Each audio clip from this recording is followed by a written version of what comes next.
Hi all, ಇವತ್ತು ನಾನು ತೋರಿಸ್ತಿರೋ recipe ಬಂದುಬಿಟ್ಟು ಎಣ್ಣೆ ಬದನೆಕಾಯಿ ಕರಿನ ಮಾಡ್ತಾಯಿದ್ದೀನಿ. ಇದು ತುಂಬ ಕ್ರೀಮಿ ಆ್ಯಂಡ್ ಟೇಸ್ಟಿಯಾಗಿ ಬಂದಿತ್ತು. ಇದನ್ನು ಚಪಾತಿ ಜೊತೆಗೆ, ದೋಸೆ ಜೊತೆಗೆ ಮತ್ತು ಪೂರಿ ಜೊತೆಗೂ ಒಳ್ಳೆ ಗುಡ್ ಕಾಂಬಿನೇಷನ್ ಅಂತ ಹೇಳ್ಬೋದು. ತುಂಬ ಚೆನ್ನಾಗಿ ಹೊಂದ್ಕೊಳುತ್ತೆ. ಇದನ್ನು ಮಾಡಲಿಕ್ಕೆ ನಾನು ಮೊದಲನೇದಾಗಿ ಸ್ಟವ್ ಹಚ್ಕೊಂಡು ಶೇಂಗಾನ ಹುರ್ಕೊತಾ ಇದ್ದೀನಿ. ಇದಕ್ಕೆ ಒಂದು ಸ್ವಲ್ಪ ಬೆಳ್ಳುಳ್ಳಿನ ಹಾಕ್ಕೊಂಡಿದ್ದೀನಿ. ಇದ್ರ ಜೊತೆಗೆ ಒಂದು 4 ಒಣಮೆಣಸಿನ್ಕಾಯಿ, ಒಂದು 2 ಸ್ಪೂನು ಉದ್ದಿನಬೇಳೆ ಹಾಕ್ಕೊತಾ ಇದ್ದೀನಿ, 1-2 ಸ್ಪೂನು ಎಳ್ಳನ್ನ ಹಾಕ್ಕೊತಾ ಇದ್ದೀನಿ. ಇದು ಮೇನ್ ಇಂಗ್ರೀಡಿಯೆಂಟ್ಸ್ ಅಂತಲೇ ಹೇಳ್ಬೋದು ಇದಕ್ಕೆ. ನೆಕ್ಸ್ಟ್ ಒಂದು ಚಿಕ್ಕ ಬೌಲಲ್ಲಿ 1 ಬೌಲು ಒಣ ಕೊಬ್ಬರಿ ಹಾಕ್ಕೊಂಡು ಇದನ್ನೆಲ್ಲ ಒಂದು ಸ್ವಲ್ಪ ಬಿಸಿ ಆಗೋವರೆಗೂ ಫ್ರೈ ಮಾಡ್ಕೊಬೇಕು.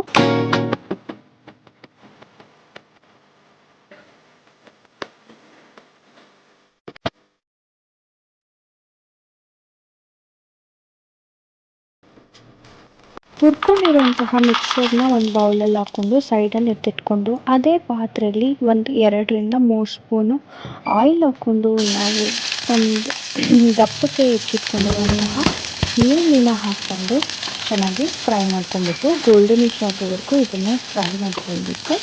ಮಸಾಲೆಗೆ ನಾವು ಇದನ್ನು ರೆಡಿ ಮಾಡ್ಕೊಳ್ತಾ ಇರೋದು. ಇದು ಇಷ್ಟು ಕಂದು ಬಣ್ಣ ಬಂದಮೇಲೆ ಇದಕ್ಕೆ ನಾನು ಟೊಮೊಟೊನ ಯೂಸ್ ಮಾಡ್ತಾ ಇದ್ದೀನಿ. ನಾನು 1 ಈರುಳ್ಳಿನ ಯೂಸ್ ಮಾಡ್ತಾಯಿದ್ದೀನಿ. 2-3 ಇಲ್ಲಿರೋ ಟೊಮೊಟೊನ ಯೂಸ್ ಮಾಡ್ಕೊತಾ ಇದ್ದೀನಿ. ಇದು 2 ಚೆನ್ನಾಗಿ ಸ್ವಲ್ಪ ಸಾಫ್ಟ್ ಆಗೋವರೆಗೂ ಫ್ರೈ ಆಗ್ತದೆ. ಇದನ್ನು ಮಿಕ್ಸಿ ಜಾರ್ಗೆ ಹಾಕ್ಕೊಳ್ಬೇಕು. ಇಲ್ಲಿ ನಾನು ಇವಾಗ ಅದನ್ನು ಆರಲಿಕ್ಕೆ ಬಿಟ್ಟಿದ್ದೀನಿ. ಇಲ್ಲಿ ನಾನು ಆವಾಗಲೇ ಏನು ಫ್ರೈ ಮಾಡಿ ಇಟ್ಕೊಂಡಿರುವಂತಹ ಮಿಕ್ಸ್ಚರ್ನ ಗ್ರೈಂಡ್ ಮಾಡಲಿಕ್ಕಂತ ಮಿಕ್ಸಿಗೆ ಹಾಕ್ಕೊತಾ ಇದ್ದೀನಿ. ಅದ್ರ ಜೊತೆಗೆ ಇವಾಗ ಟೊಮೊಟೊ ಮತ್ತು ಈರುಳ್ಳಿ ಎರಡೂ ಬಿಸಿ ಕಡಿಮೆ ಆಗಿದೆ. ಅದಕ್ಕೆ ನಾನಿವಾಗ ಇದ್ರ ಜೊತೆಗೇ ಮಿಕ್ಸರ್ಗೆ ಹಾಕ್ಕೊತಾ ಇದ್ದೀನಿ. ಇದು ಎರಡೂ ಗ್ರೈಂಡ್ ಮಾಡಿಬಿಟ್ಟು ಎತ್ತಿಟ್ಕೊಳ್ಬೇಕಾಗುತ್ತೆ. ಮಸಾಲ ರೆಡಿ ಮಾಡ್ಕೊಳ್ಬೇಕು. ನಾವು ಬದನೆಕಾಯಿಗೆ ಮಸಾಲ ಹಚ್ಚಲಿಕ್ಕೆ ಮಸಾಲನೇ ಮೇನ್ ಇಂಗ್ರೀಡಿಯೆಂಟ್ ಆಗಿರುತ್ತೆ. ಇದಕ್ಕೆ ನಾನು ಸ್ವಲ್ಪ ನನ್ನ ಕೈಯಲ್ಲಿ 1 ಹಿಡಿ ಕೊತ್ತಂಬರಿನ ಆ್ಯಡ್ ಮಾಡ್ಕೊತಾ ಇದ್ದೀನಿ.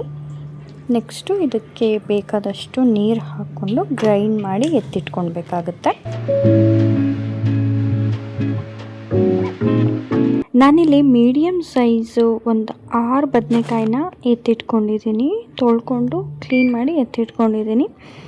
ಇದನ್ನು ಈ ಶೇಪಲ್ಲಿ ಕಟ್ ಮಾಡ್ಕೊಳ್ಬೇಕು. ನಾನು ತೋರಿಸ್ತಾ ಇದ್ದೀನಲ್ಲ ಆ ಥರ 4 ಭಾಗನ ಕಟ್ ಮಾಡಿಕೊಂಡು ಎತ್ತಿಟ್ಕೊಳ್ಬೇಕು.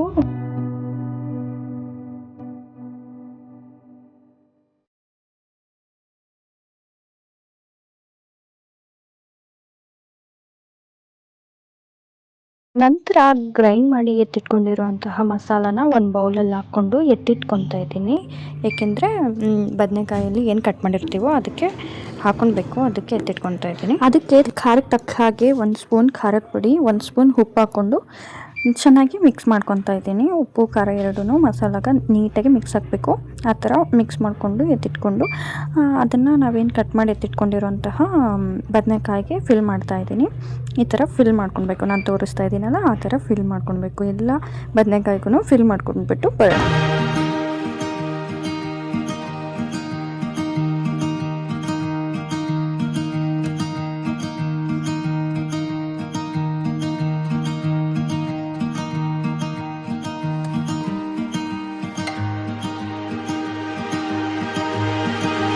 ನಂತರ ಫ್ರೈ ಮಾಡ್ಕೊಂಡಿರುವಂತಹ ಸೇಮ್ ಕುಕ್ಕರಲ್ಲೇ 1 ಸ್ಪೂನ್ ಬೆಣ್ಣೆನ ಹಾಕ್ಕೊತಾ ಇದ್ದೀನಿ. ಬೇಕಾದರೆ ಸ್ವಲ್ಪ ಆಯಿಲನ್ನು ಮಿಕ್ಸ್ ಮಾಡ್ಕೊಳ್ಬೋದು. ಎಕ್ಸ್ಪೆಷಲಿ ಇದರಲ್ಲಿ ಆಯಿಲ್ ಕಂಟೆಂಟ್ ಇದ್ರೇ ಸ್ವಲ್ಪ ಚೆನ್ನಾಗಿ ಟೇಸ್ಟ್ ಕೊಡುತ್ತೆ. ಆಯಿಲ್ ಬಿಸಿ ಆದಮೇಲೆ ಆಯಿಲ್ ಆ್ಯಂಡ್ ಬಟರ್ ಬಿಸಿ ಆದಮೇಲೆ ನಾನು ಫಿಲ್ ಮಾಡಿ ಎತ್ತಿಟ್ಕೊಂಡಿರುವಂತಹ ಬದನೆಕಾಯಿನ ಹಾಕ್ಕೊಂಡು ಸ್ವಲ್ಪ ಫ್ರೈ ಮಾಡ್ಕೊತಾ ಇದ್ದೀನಿ. ತಳ ಹಿಡಿದ್ಬಿಡುತ್ತೆ. ನೀಟಾಗಿ ಅಬ್ಸರ್ವ್ ಮಾಡ್ಕೊತಾ ಇರಬೇಕು. ಯಾರೆಲ್ಲ ಬದನೆಕಾಯಿ ಇಷ್ಟಪಡಲ್ವೋ ಅವ್ರಿಗೆ ಈ ಡಿಶ್ ಒಂದ್ಸಲ ಟ್ರೈ ಮಾಡಿದ್ರೆ ನಿಜವಾಗ್ಲೂ ಇಷ್ಟಪಟ್ಬಿಟ್ಟೇ ತಿಂತಾರೆ. ಇದು ಬೆಸ್ಟ್ ಕಾಂಬಿನೇಷನ್ ಅಂದರೆ ಚಪಾತಿ ರೋಟಿ ಅಂತ ಹೇಳ್ಬೋದು. ಇವಾಗ ನಾನು ಸ್ವಲ್ಪ ಫ್ರೈ ಆಗಿದೆ. ಅದಕ್ಕೆ ನಾವೇನು ಮಸಾಲಾನ ರೆಡಿ ಮಾಡಿ ಇಟ್ಕೊಂಡಿದ್ವಲ್ಲ ಆ ಮಸಾಲ ಫುಲ್ ಹಾಕ್ಕೊತಾ ಇದ್ದೀನಿ. ಹಾಕ್ಕೊಂಡ್ಬಿಟ್ಟು ಸ್ವಲ್ಪ ಕೈ ಆಡಿಸ್ಕೊಳ್ಬೇಕು, ಯಾಕೆಂದರೆ ತಳ ಹಿಡ್ಕೊಂಡ್ಬಿಡುತ್ತೆ. ನೀವು ಯಾವ ಕುಕ್ಕರ್ ಆಗಲಿ ಪಾತ್ರೆ ಆಗಲಿ ಯೂಸ್ ಮಾಡ್ತಿದ್ದೀರೋ ಅದ್ರ ಮೇಲೆ ಡಿಪೆಂಡ್ ಆಗುತ್ತೆ. ಸ್ವಲ್ಪ ತಳ ಹಿಡಿಯುವಂಥದ್ದು ಏನಾದರೂ ಹಾಕ್ಕೊಂಡ್ರೆ ಸ್ವಲ್ಪ ಕೇರ್ಫುಲ್ಲಾಗಿರಬೇಕು.